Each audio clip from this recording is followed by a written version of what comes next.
उपदेशक ग्रंथ अध्याय 1 पद संख्या 2 से 11 तक। उपदेशक कहता है, व्यर्थ ही व्यर्थ, व्यर्थ ही व्यर्थ, सब कुछ व्यर्थ। मनुष्य को इस पृथ्वी पर के अपने सारे परिश्रम से क्या लाभ।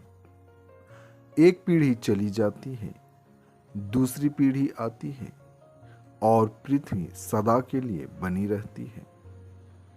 सूर्य उगता है और सूर्य अस्त हो जाता है, वह शीघ्र ही अपने उस स्थान पर जाता है जहां से वह फिर उगता है।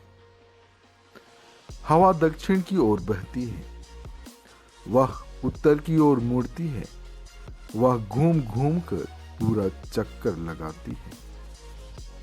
सब नदियां समुद्र में गिरती हैं, किंतु समुद्र नहीं भरता और नदियां जिधर बहती है उधर ही बहती रहती है। यह सब इतना नीरस है कि कोई भी इसका पूरा पूरा वर्णन नहीं कर पाता।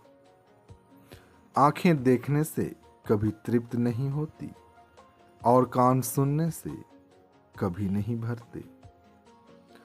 जो हो चुका है वह फिर होगा, जो किया जा चुका है वह फिर किया जाएगा।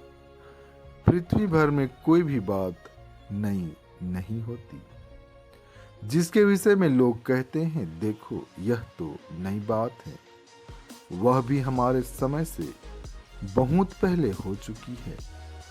पहली पीढ़ियों के लोगों की स्मृति मिट गई है और आने वाली पीढ़ियों की भी स्मृति परवर्ती लोगों में नहीं बनी रहेगी।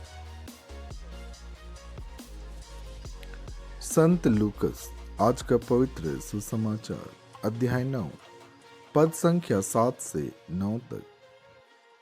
राजा हेरोद उन सब बातों की चर्चा सुनकर असमंजस में पड़ गया, क्योंकि कुछ लोग कहते थे कि यूहन्ना मृतकों में से जी उठा है, कुछ लोग कहते थे कि एलियस प्रकट हुआ है और कुछ लोग कहते थे कि पुराने नबियों में से कोई जी उठा है।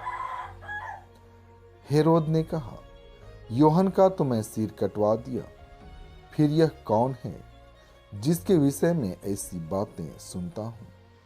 और वह ईसा को देखने के लिए उत्सुक था। इस पवित्र वचन के द्वारा आपको आशीष मिले। आमीन।